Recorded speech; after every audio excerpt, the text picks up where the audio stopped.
সকলোকে নতুন এটা ভিডিঅ'লৈ স্বাগতম। আজি আকৌ আপোনালোকলৈ লৈ আহিছোঁ এটা most important question answer topic. টপিকটো হৈছে কোনজন কবিক কি বুলি জনা যায়, অৰ্থাৎ অসমীয়া কবি সাহিত্যিকসকলৰ উপাধিসমূহ। তো এটা সৰু ভিডিঅ' কিন্তু খুবেই এটা ইম্পৰ্টেণ্ট ভিডিঅ', প্ৰয়োজনীয় ভিডিঅ' হয়।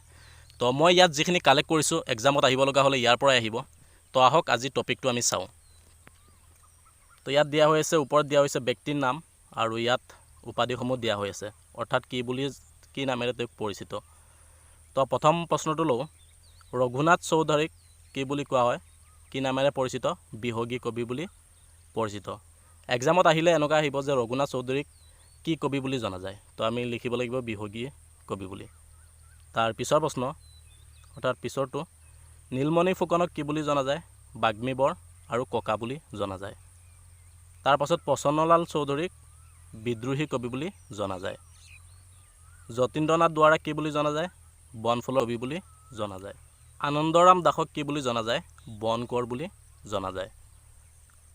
পাছত আনন্দ চন্দ্ৰ বৰুৱাক কি বুলি জনা যায়? প্ৰেম আৰু ৰদালিৰ কবি বুলি জনা যায়। তো তাৰ পিছলৈ যাওঁ, শ্ৰীমন্ত শংকৰদেৱক কি বুলি জনা যায়? জগতগুৰু আৰু মহাপুৰুষ বুলি জনা যায়। লক্ষ্মীনাথ বেজবৰুৱাক কোৱা হয় ৰসৰাজ উপাধি আৰু সাহিত্যৰথী উপাধি দিয়া হৈছে লক্ষ্মীনাথ বেজবৰুৱাক। কমলাকান্ত ভট্টাচাৰ্যক কি অগ্নিকবি বুলি জনা যায়? কমলাকান্ত ভট্টাচাৰ্যক অগ্নিকবি বুলি জনা যায়। ব্ৰজনাথ শৰ্মাক কি বুলি জনা যায়? অভিনয়াচাৰ্য বুলি জনা যায়। পাছত অম্বিকাগিৰি ৰায়চৌধুৰীক অসম কেশৰী বুলি জনা যায়। হেম বৰুৱা অসম গৌৰৱ বুলি জনা যায়। নলিনীবালা দেৱীক অতীন্দ্ৰিয়বাদী কবি বুলি জনা যায়।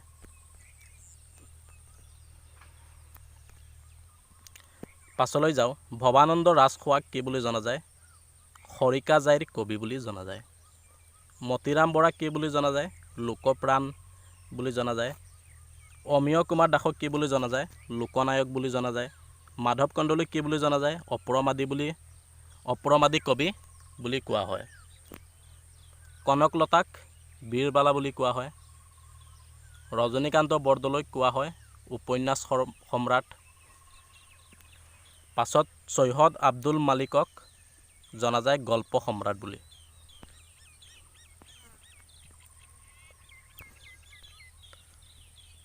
পাছলৈ যাওঁ, ৰুদ্ৰ বৰুৱাক জনা যায় লুইত কোঁৱৰ বুলি। জ্যোতিপ্ৰসাদ আগৰৱালাক ৰূপকোঁৱৰ জ্যোতিপ্ৰসাদ আগৰৱালা বুলি জনা যায় ৰূপ কোঁৱৰ বুলি। পাছত আনন্দচন্দ্ৰ আগৰৱালাক ভাঙনি কোঁৱৰ বুলি জনা যায়। যজ্ঞেশ্বৰ শৰ্মা আৰু অতুল চন্দ্ৰ হাজৰিকাক সাহিত্যাচাৰ্য বুলি জনা যায়। পাছলৈ কৃষ্ণকান্ত সন্দিকৈ পণ্ডিত প্ৰৱৰ আৰু প্ৰাচ্যৰ পণ্ডিত বুলি জনা যায়। লক্ষ্মীনাথ ফুকনক প্ৰেমৰ কবি বুলি জনা যায়। অম্বেশ্বৰ চেতিয়া ফুকনক কবিতা কোঁৱৰ বুলি জনা যায়। পাছলৈ যাওঁ, দেৱেশ্বৰ শৰ্মাক জননায়ক বুলি জনা যায়। পাৰ্বতী প্ৰসাদ বৰুৱা গীতিকবি হিচাপে পৰিচিত। বিষ্ণুপ্ৰসাদ ৰাভাক কলাগুৰু বিষ্ণুপ্ৰসাদ ৰাভা বুলি কওঁ আমি। পাছলৈ নবীন চন্দ্ৰ বৰদলৈ কৰ্মবীৰ বুলি জানো। অতুল চন্দ্ৰ হাজৰিকা তপোবনৰ কবি।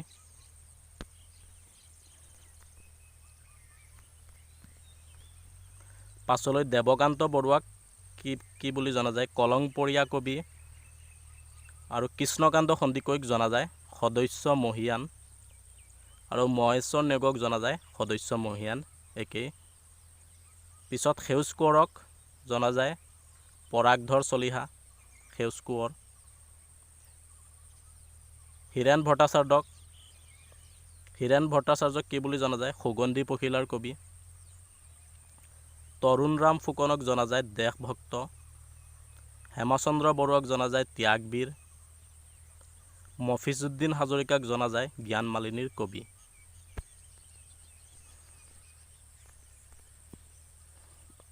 পাছলৈ ভূপেন হাজৰিকাক জনা যায় সংগীত সূৰ্য।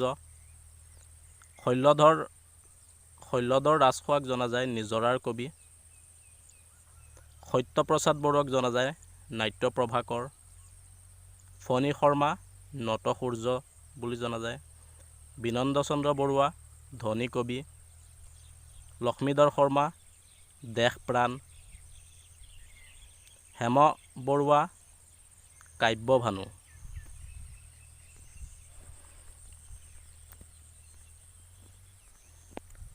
পাছত পদ্মধৰ চলিহাক ফুলনিৰ কবি বুলি জনা যায়। ৰত্নকান্ত বৰকাকতিক শেৱালি কবি বুলি জনা যায়। চন্দ্ৰকুমাৰ আগৰৱালাক প্ৰতিমাৰ খনিকৰ বুলি জনা যায়। গণেশ চন্দ্ৰ গগৈক পাপৰিৰ কবি বুলি জনা যায়। তো আজিৰ ভিডিঅ'টোত এইকেইটাই দিলোঁ। এক্সামত আহিব লগা হ'লে ইয়াৰ পৰাই আহিব। তো নেক্সট আৰু বিভিন্ন টপিকৰ ওপৰত কুৱেশ্যন এনচাৰ লৈ আহিম। তো যদি ভিডিঅ'টো ভাল লাগে লাইক কৰি দিব আৰু মোৰ চেনেলটো যদি আপুনি নতুন প্লিজ ছাবস্ক্ৰাইব কৰি দিব। এণ্ড আজিলৈ বাই, থেংক ইউ।